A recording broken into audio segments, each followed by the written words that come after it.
welcome to another video, the T on NPD and relationships.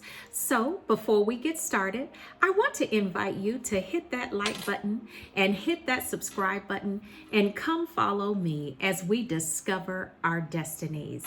Listen, tribe, followers, our tribe is growing each and every day, and I know that's due to you all. So I want to give you a great big, I wish you the best in life that the Creator has for you, because I am so grateful to each and every one of you for sharing the information of our tribe. Continue to do so.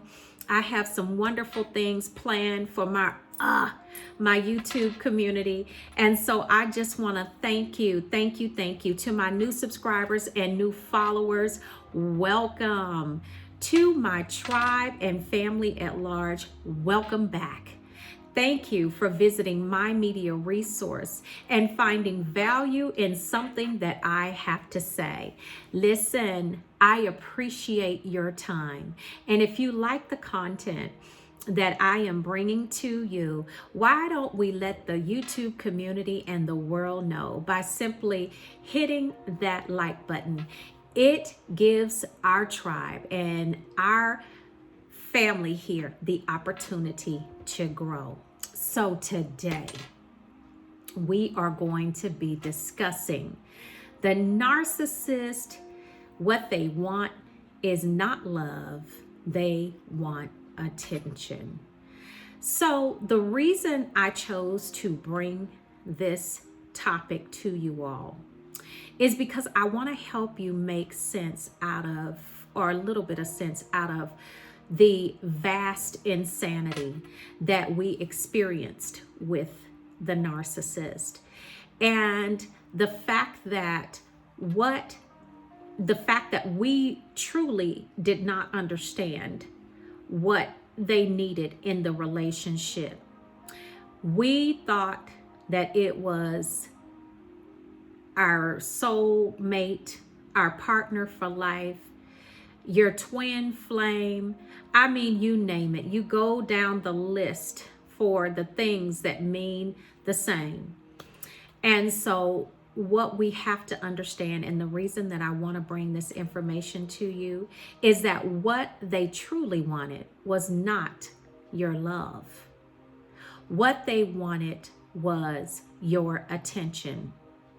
Now, the reason that I say that, and the reason that is that when the narcissist was growing up, their caretakers in the dysfunctional family, or however it was that they grew up, did not give them an authentic blueprint of what love really was, right?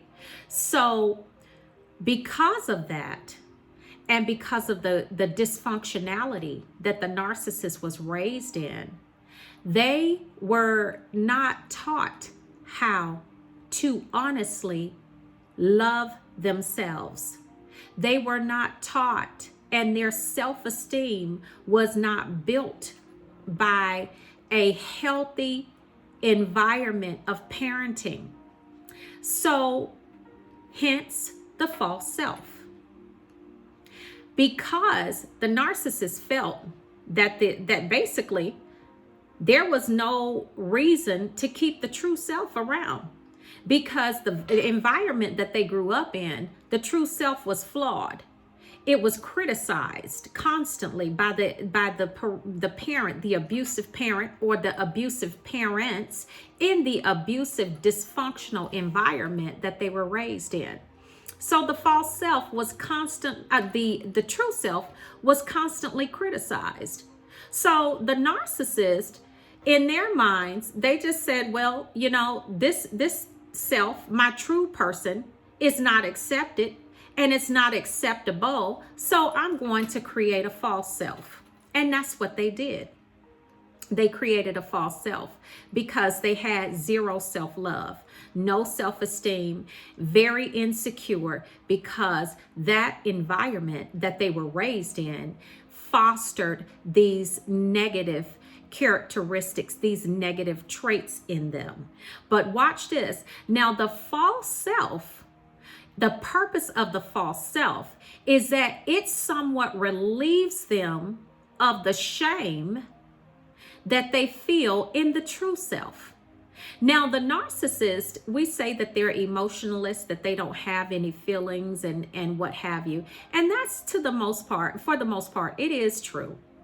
However, the narcissist does feel shame, and they feel it very often, and they know the things that they do are not right, but because they lack impulse control and they lack control over themselves, they can't help themselves.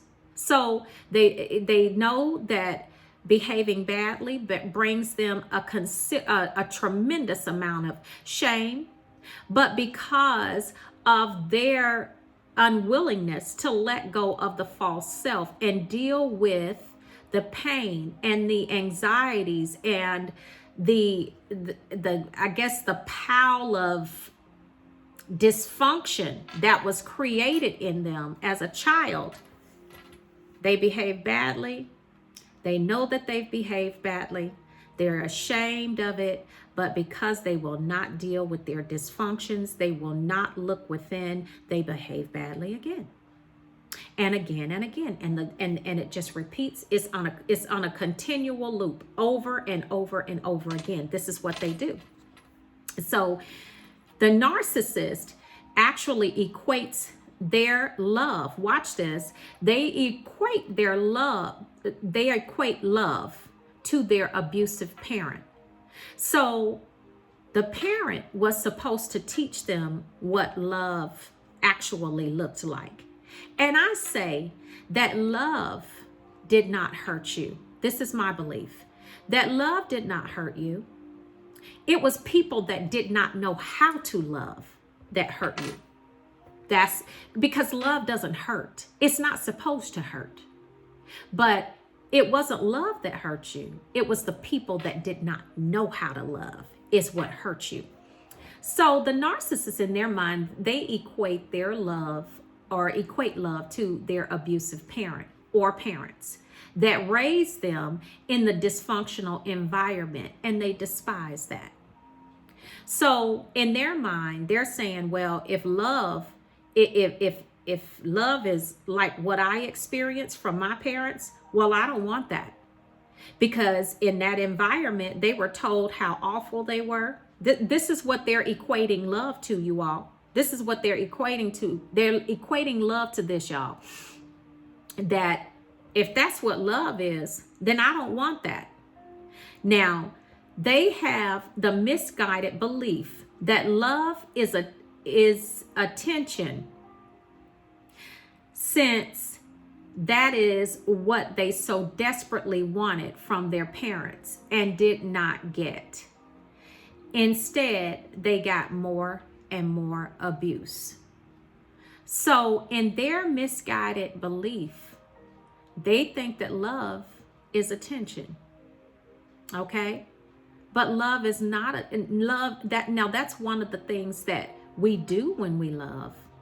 But love, and that's one of the byproducts of love, but love is love. But what is love when you're never shown what real love is? So this is what they are dealing with, is the fact that they don't even know what love is. They have no clue.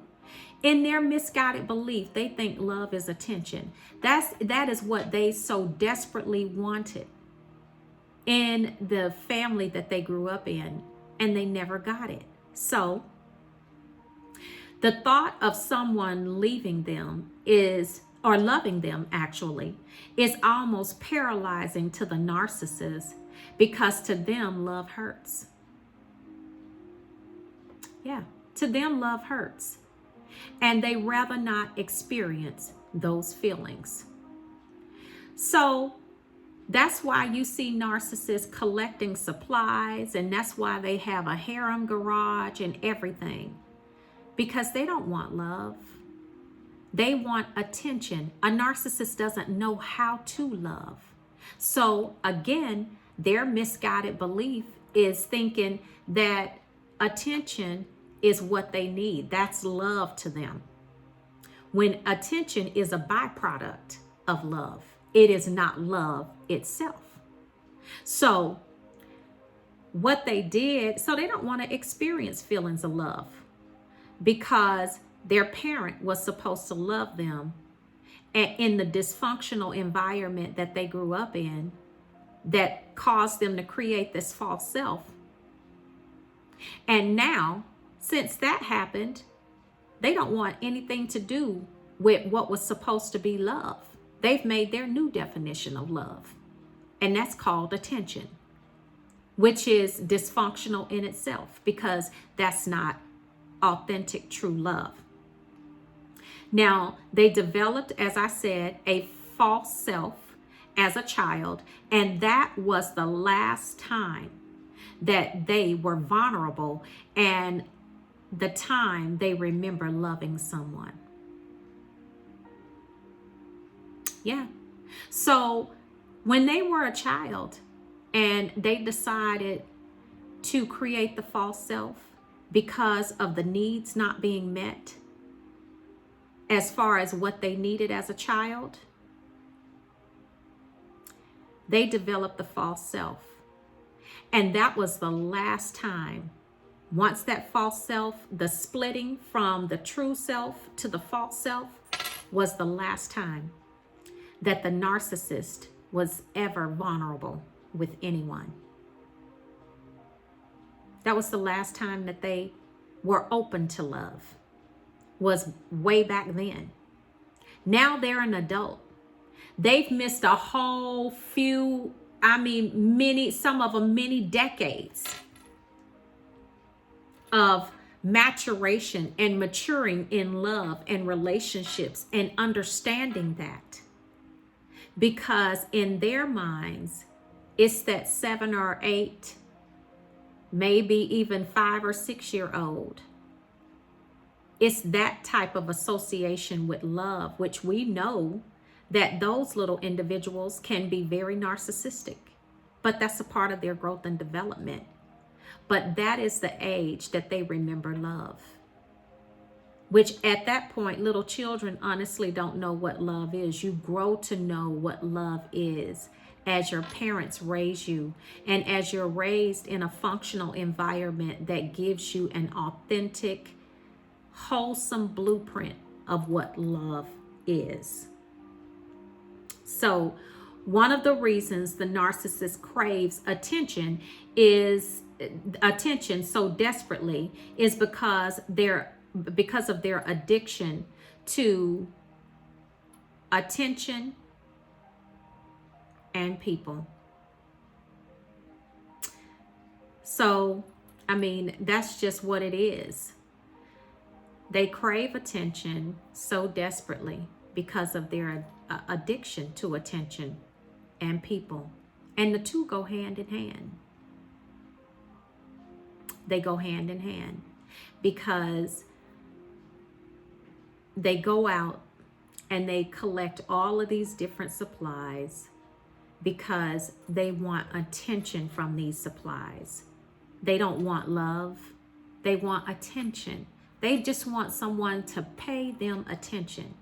That's why when a narcissist knows that he has you hooked and knows that you are on the hook with them, that's why they start the devalue.